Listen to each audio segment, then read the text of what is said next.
બાળક હોય કે 10 વર્ષ પછી તાવ આવ્યા પછી અચાનક મસ્ક્યુલર ડિસ્ટ્રોફી થઈ જાય, જેને કારણે ચાલી ન શકે, તો શું એનો ઈલાજ થઈ શકે? બિલખાની અંદર કેતનભાઈ ખીમાણી જે લેબોરેટરી ચલાવે છે, હું પહેલાં બિલખા હતો, એના દીકરાને આ મસ્ક્યુલર ડિસ્ટ્રોફી થઈ ગયો. ડૉક્ટરે કીધું કે આનો કોઈ ઈલાજ જ નથી, બરાબર.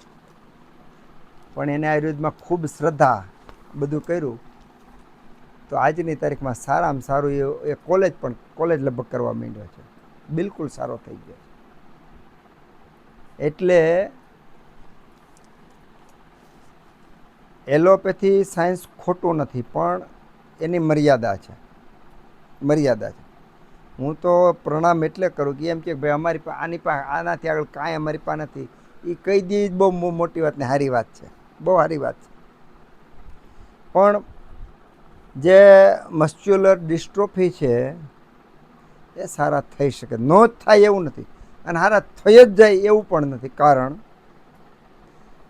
કે મને જો સારું નિદાન કરતાં આવડતું હોય, પ્રોપર નિદાન કરું, પ્રોપર ઔષધ વાપરું, દર્દી બરાબર પરેજી સાથે નિત્ય સમય પેલું કરે, તો એ સારો થઈ શકે. પણ એમાં એકાદ ક્યાંય અંગની ખોટ હોય તો સારો ન થઈ શકે. એટલે એ અસાધ્ય રોગ નથી, કારણ કે સારા થાય છે એટલે અસાધ્ય નથી. પણ હવે દર્દી માની લો કે ડાયાબિટીસ હોય, તો એમડી ડૉક્ટર કેમ આખી જિંદગી દવા ખાવા તૈયાર છે?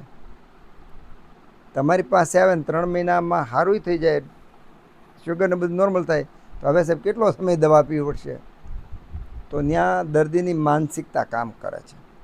એટલે આ મસ્ક્યુલર ડિસ્ટ્રોફીવાળા દર્દીએ 1 વર્ષથી લઈને 5 વર્ષ સુધી કન્ટિન્યુ કાળજી રાખવી પડે. બધું વ્યવસ્થિત કરે તો એના પરિણામો મળી શકે. મળે જ એવું નહીં, સારું ન થાય એવું જ નહીં, બે સંભાવનાઓ છે.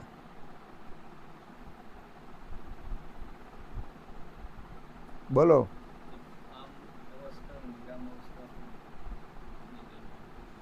આમ કોને કહેવાય, નિરામ કોને કહેવાય? આમના લક્ષણો છે: અરુચિ, ગૌરવ એટલે શરીર ભારે લાગે, આલસ એટલે આળસ લાગે, આંખો પર જ્યારે વજન પડ્યું હોય એવું આમ ગણાય કે મને નકર નીંદર ના આવી રાખે એવું બધું થતું હોય, એ બધું થાય. પછી અજીર્ણની જેમ આશ્ય પ્રસંગ, મોઢામાં લાળ ને થૂક આવે એવું બધું થવા માંડે. અરુચિ, તો આ બધા છે અજીર્ણના લક્ષણો. અજીર્ણના પરિણામે પછી આમ થાય, અને આમ પેલા શરૂઆતમાં હોજરીમાં થાય, હોજરીમાંથી પછી ફેલાય અને હાંધામાં, શરીરમાં, મગજમાં, આંખમાં ગમે ત્યાં સ્થાપિત થાય, અને પછી રોગ પ્રમાણે અલગ અલગ એના નામ પડે. અને નિરામ અવસ્થા એટલે એકદમ ચોખ્ખું શરીર, વાયુ પિત્ત કફ જે સ્વરૂપમાં હોવો જોઈએ એવા હોવો જોઈએ. તેમાં શરીર સ્ફૂર્તિ, ઉત્સાહ, આનંદ, ગેસ, કબજિયાત બિલકુલ નહીં હોય, અને બધા વેગો પોતપોતાની રીતે વ્યવસ્થિત પ્રવૃત્ત થતા હોય, એ નિરા. મેં શોર્ટમાં આપ્યું. આપણને 6ઠા અધ્યાયમાં આના બધું વિવરણ આવશે જ. આગળ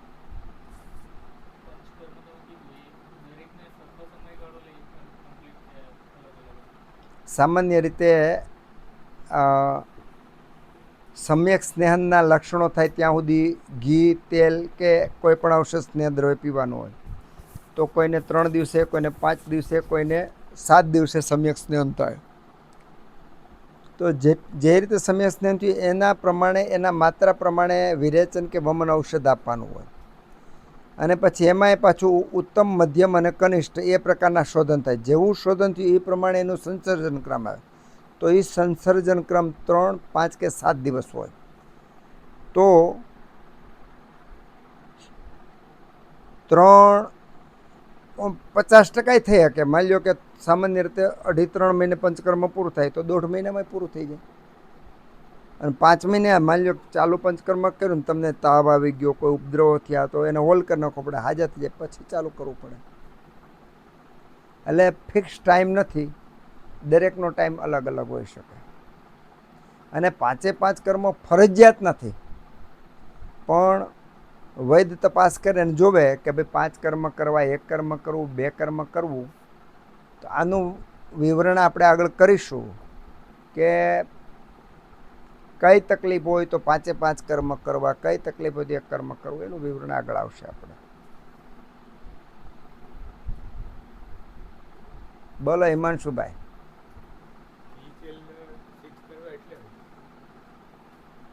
જો અત્યારે આપણે અહીંયા ખૂબ બધા ઘી અને તેલ સિદ્ધ કરીએ છીએ. તમે જુઓ તો એક આખી ગાડી લાકડા લઈ આવીને મોટું 200 લીટરનું તવન બધું છે એ ઘી ને તેલ સિદ્ધ કરવા માટેનું છે. તો દાખલા તરીકે તલનું તેલ છે અને મારે સાંધાના સ્નાયુ માટેનું તેલ બનાવવું છે મજબૂત કરવા માટે. તેમાં 10 મૂળ તેલ હોય, બલા તેલ હોય, મહાનારાયણ તેલ હોય, નિર્ગુંડી તેલ હોય, અલગ અલગ હોય. તો શાસ્ત્રની અંદર નિર્ગુંડી તેલ છે તો એમાં નિર્ગુંડી એટલે નગર મુખ્ય હોય. બાકીના ઔષધ નાખી તેના ઉકાળાને ઉકાળી અને પછી એમાં તેલ નાખી અને ધીમે ધીમે ઉકાળતા ઉકાળતા પાણી બળી જાય, તેલ બળે નહીં ત્યારે ઉતારીને ગાળી લેવું, એને સિદ્ધ કર્યું કહેવાય. તો સામાન્ય રીતે 1 લીટર તેલને સિદ્ધ કરવું હોય તો એમાં 4 લીટર ઉકાળવો જોઈએ. 4 લીટર ઉકાળવા માટે એટલો રસ અથવા એટલો ઉકાળો એને કરવો પડે. તો 16 લીટર પાણી નાખીને 4 લીટર કરવું પડે. એ રીતનું હોય. એ જ રીતનું ઘીમાં હોય. એટલે એ તમારે ક્યારે જોવું હોય તો આપણે અહીંયા સિદ્ધ થતું જ હોય, પણ 10 કિલો 20 કિલો ઘી કે તેલ એકારે સિદ્ધ થતું હોય.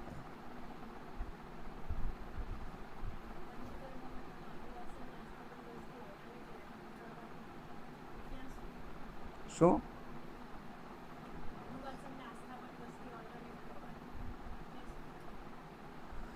અનુવાસન બસ્તી, આસ્થાપન બસ્તી અલ્ટરનેટ કરવાની. હે? કેટલા સમય સુધી? એમાં છે ને રોગની અવસ્થા એ પ્રમાણે નક્કી કરવાનું. એમાં 8 દિવસ, 15 દિવસ, 30 દિવસ એવું હોય છે. તો વાયુ કેટલો પ્રબળ છે એ પ્રમાણે એ આ પંચકર્મની બસ્તી. તમે માની લો માત્રા બસ્તી લ્યો છો તો માત્રા બસ્તી 20 કે 30 ml કે 40 ml લેતા હોય તો એમાં પંચકર્મના બહુ કાંઈ નિયમો પાળવાની જરૂર નથી અને તમે તમારી રીતે લઈ શકો છો. પણ આમાં નિયમો પાળવા પડે. એટલે એ વધારે પડતો વાયુ પેલો હોય તો 30 દિવસ, નહીંતર 15 દિવસ, નહીંતર 8 દિવસ, એ રીતની બસ્તી હોય. સામાન્ય રીતે પંચકર્મની અંદર અમે 8 દિવસ બસ્તી આપીએ છીએ. વધારે હોય તો 15 દિવસ આપીએ, 1 મહિનો દી, બાકી 8 દિવસ આપીએ અને સ્વસ્થ હોય તો થઈ જાય. બીજી વસ્તુ, દર્દીને પંચકર્મની જરૂર હોય ત્યારે પહેલાં તો સામાવસ્થાને નિરામ કરીને ત્યાં દર્દી હાજો થઈ જાય. પછી એને એમ બિલકુલ હાજો થઈ જાય પછી તો એનું પંચકર્મ કરીએ.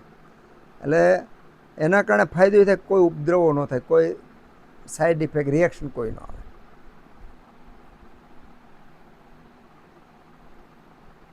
પંચકર્મ કરેલું છે મીનાબેને, અનુભવ પૂછી લ્યો. વમન કર્મ કરેલો છે. આપણી એ પહેલી બેચ હતી એમાં બધાએ પંચકર્મ કરી લીધું છે. વમન, વિરેચન, અનુવાસન બસ્તી, આસ્થાપન બસ્તી અને શિરો વિરેચન એટલે નસ્ય. એ 5 કર્મ.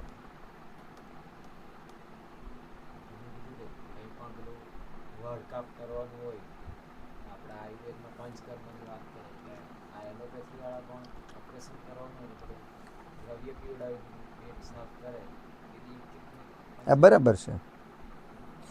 હવે એલોપેથી અને આયુર્વેદમાં ફેર શું ખબર છે? એમાં એ લોકો ખાલી આંતરડું સાફ કરે છે, બરાબર. આપણે તો નખમાં દોષ એને ખેંચી લઈ આવવાનો, ઘૂંટણમાં એ ખેંચી, બધા દોષો ખેંચીને આપણે કાઢીએ છીએ. એટલે બેમાં ફેર એટલો કે એ રેચ આપે છે ને આપણે વિરેચન. ફેર એટલો.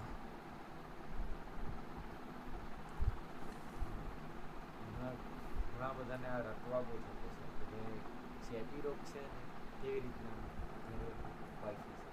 4-5 છોકરા સ્કૂલમાં રતવા સામાન્ય રીતે પિત્તવાતને કારણે જે રક્તના દોષો વધ્યા હોય ને પિત્ત વધ્યું હોય ત્યારે એને રતવા થાય છે. અને એની ચિકિત્સાની અંદર વાતાવરણથી ધ્યાન રાખવું પડે. ગરમ ખોરાક, તેલ, મરચું બિલકુલ નહીં દેવાનું.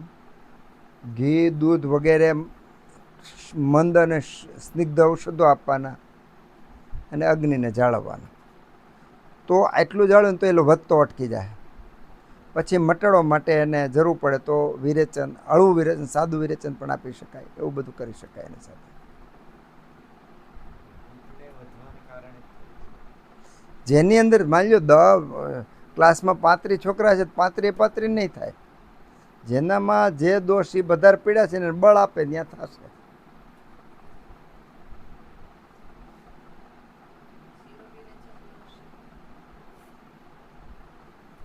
જો નશ્ય છે ને, નશ્યના ઘણા પ્રકારો છે. એમાં શિરો વિરેચન એટલે મગજને એવા ઉષ્ણ તીક્ષ્ણ ઔષધો આપી અને અંદરથી અનેક છીકો આવે એવા ઔષધો આપવાના. એટલે પહેલાં માલિશ શેક કરવાનું, એટલે સ્નેહન સ્વેદન થઈ ગયું. પછી નાકમાં ટીપા નાખવાના, કેવા ટીપા નાખવાના કે અંદરથી ખેંચી ખેંચીને બધું મળ બહાર કાઢે. એને શિરો વિરેચન કહેવાય. પછી એમાં શમન, શોધન, રોપણ એ 3 પ્રકાર આવે. પછી પ્રધમન નશ્ય આવે. પ્રધમન નશ્યમાં શું હોય? તમે કઠફળ નશ્ય છે, સૂંઠ છે, એકદમ કપડાથી છાળીને બારીક કરી અને ભૂંગળીથી સીધી નાકમાં ફૂંક મારો. ફૂંક મારેલો મગજમાં ચડી જાય, પછી છીકો આવે. છીકો આવે દોષો બહાર કાઢી નાખે. તો પ્રધમન નશ્યનો બીજો ફાયદો શું છે? ગમે એવું ભયંકર માથું દુખતું હોય, પ્રધમન નશ્ય આપો એટલે થોડી વારમાં માથું મટી જાય. કારણ કે અંદરથી આખી નર્વસ સિસ્ટમને બહુ ઉત્તેજિત કરી નાખે અને દોષો બહાર કાઢી નાખે.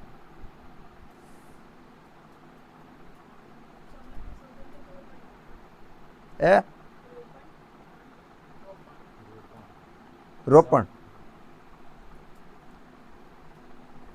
માની લો કે શોધન, અંદર વધારે દોષો જમા થઈ ગયા હોય, કફ કે પિત્ત વધારે થઈ જાય બહાર કાઢવા માટે શોધન. શમન પિત્ત વધી ગયું પણ એટલું બધું ન વધ્યું કે જેને બહાર કાઢવું પડે એમ, તેને શમન ઔષધ. માની લો કે આંખોને બધું બળતું તો આપણે ઘીનું નશ્ય આપીએ તો એ શમન થયું.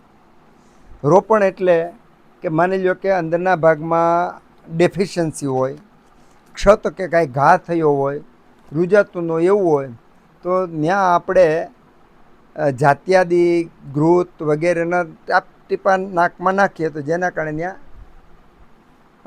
રોપણ થાય, પૂર્તિ થાય.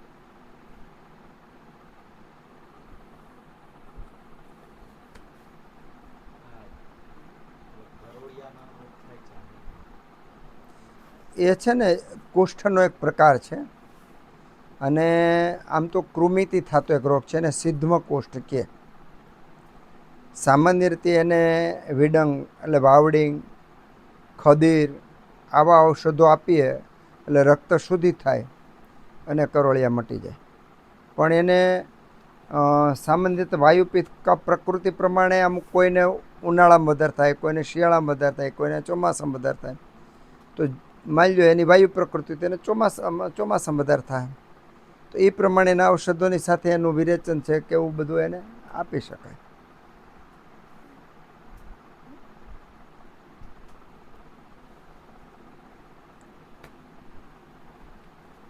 સરસ. ખોડીદાસ બહુ સરસ મજાનું કરે છે બેઝિક, જે એમાં સમય જોઈન્ટ